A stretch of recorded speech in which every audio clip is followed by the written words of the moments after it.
네, 오늘도 어김없이 돌아왔습니다. 사실 처음인데요. 한번 가보도록 할게요. 이게 어떤 콘텐츠냐? 이것도 새로운 어떤 느낌의 콘텐츠입니다. 제가 대학 시절 때 가장 많이 했던 이야기가 있어요. 예능을 미친 듯이 봤습니다. 예를 들어서 무릎팍도사랄지, 그때 당시에 힐링 캠프랄지. 근데 어떤 거에 집중해서 봤냐? 이제 배우분들이 나오시면은 보는 거예요. 그러면 이제 다음날 학교에 가가지고 다들 야 어제 봤냐? 누구 배우가 나왔는데 이런 이야기를 하더라. 좋더라. 연기 이야기 몇 마디 나오면 그거 막 받아 적어요. 거의 예능 보면서. 그런 것들.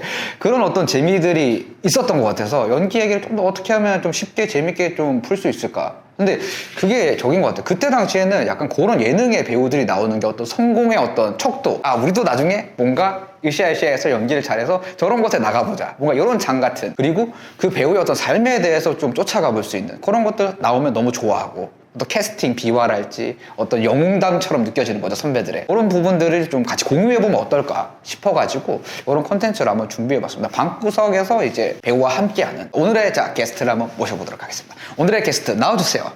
네, 남궁민 배우가 못 나오셔서 남궁민 배우의 이야기를 들고 나왔습니다. 최근에 이제 유퀴즈에 또 출연하셔가지고 연기 이야기를 굉장히 다양한 부분들을 잘 다뤄주셔가지고 보다가 너무 좋은 거예요. 와 맞아, 저거야, 맞아, 저렇게 해야지, 좋았어, 이런 것들이 있어가지고 몇 가지 포인트를 좀 정리해서 같이 공유해 보면은 좀 더 쉽게 접근하실 수도 있고 또 재미도 있고 그러지 않을까 싶어서 이렇게 자리를 마련해 봤습니다. 여러 이야기가 있었지만 제일 중요한 거, 이게 전 진짜 제일 많이 와닿았어요. 그냥 그때 당시에 이제 인터넷이 발달 안 하다 보니까 이제 TV를 보고 있었는데 이제 밑에 이제 탤런트 공채 시험 뭐 이런 게 지나간 거예요. 그래서 나도 저기를 한번 나가보면 어떨까? 라고 이제 어머니한테 얘기를 합니다. 어머니한테 얘기를 했더니 어머니가 한다는 말이 비웃습니다.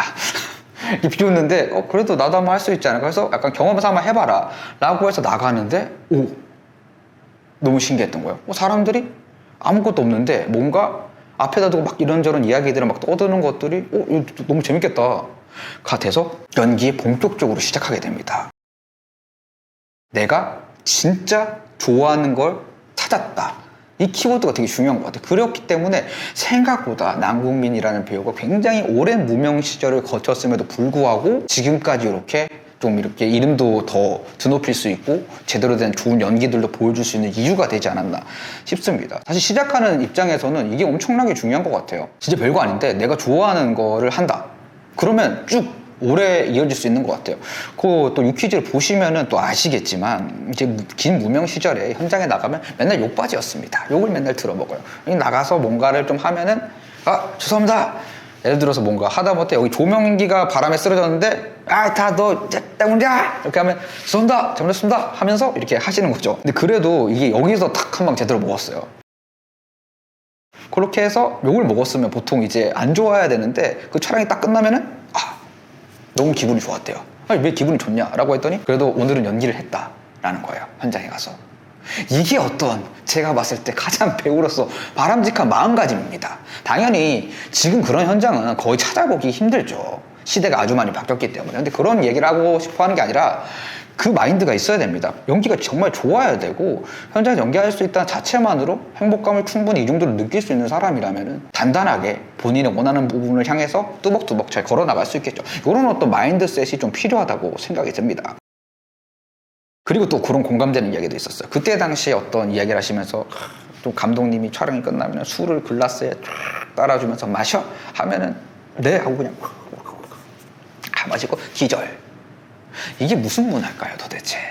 근데 제가 대학 다닐 때도 영웅담처럼 그런 얘기를 들었어요. 어제 학교 선배가 좀 비주얼도 괜찮고 키도 한 180 되는 선배가 방송국 뭐 어디 PD를 만났는데 PD님이 글라스에다 계속 주시길래 그거를 끝까지 의지를 잃지 않고 그걸 마시고 있다가 내가 들어가십시오 하고 차를 보자마자 탁 쓰러졌다. 근데 그때 이제 당시에 어떤 분위기냐면 그걸 들으면서 가슴이 막 뜨거워지는 거예요. 저거구나. 저런 어떤 강인한 어떤 배우의 어떤 정신, 뭔가 간절함, 나의 어떤 걸 어필하기 아무 필요 없습니다. 아무 필요 없어요. 그리고 참 이거는 너무 좀 별론 이야기도 한데 정말 술을 많이 강요하는 문화들이 있습니다. 근데 그거는 지금은 많이 없어졌다고 해도 똑같이 남아있는 그건 똑같은 것 같아요. 뭐가 남아있냐면 뭐라도 저도 최근에 어떤 신인 배우 친구한테 들었던 이야기인데 어떤 감독님이 이제 본인을 불러줘서 그 현장에 자꾸 나간다. 근데 그 감독놈이라고 할 수도 있겠죠. 감독놈이 이제 여러 가지 안 좋은 것들을 많이 가지고 있는 거예요. 작품을 빙자한 어떤 성적인 부분들을 조금 건든다랄지, 뭔가 시키는 잡다한 이상한 일들이 좀 있다랄지, 배우가 그런 것도 못해라고 하면서 약간 노출을 요구한다랄지. 근데 그 친구의 그 한마디에 제가 깜짝 놀랐습니다. 소름이 돋았다라고 표현하는 게 정확하겠네요. 그래도 그 감독님은 저를 써주니까요. 그래서 그 현장을 계속 나갑니다. 똑같은 거예요. 이 술 글라스 이야기랑 사실. 근데 그런 방향으로 계속 나간다면은 이 주객이 전도가 된 거예요. 내가 연기를 하는 이유가 바뀌어버린 거예요. 물론 손해보는 것 같은 부분들 있죠. 거기서 유퀴즈에 나왔을 때 윤우님도 이제 그 말씀을 하시더라고요. 어떤 예능 이렇게 하면은 너 술 이렇게 한잔해 이렇게 해서 줬는데 저는 술은 못합니다. 그래 알겠어 라고 하고 다음날 프로그램에서 제외되는 그런 어떤 것들 똑같이 느껴집니다. 이런 것들이 사실 표현해보자면 가스라이팅이죠. 유도님도 그래서 그런 생각이 술을 좀 먹어야 되는 건가? 술을 먹어야지 내가 이 일을 계속 이어나갈 수 있나? 근데 증명을 하셨죠. 온몸으로 몸소 술을 그렇게 먹지 않더라도 대한민국 1등이 될 수 있다는 사실을. 그게 중요한 포인트인 것 같아요.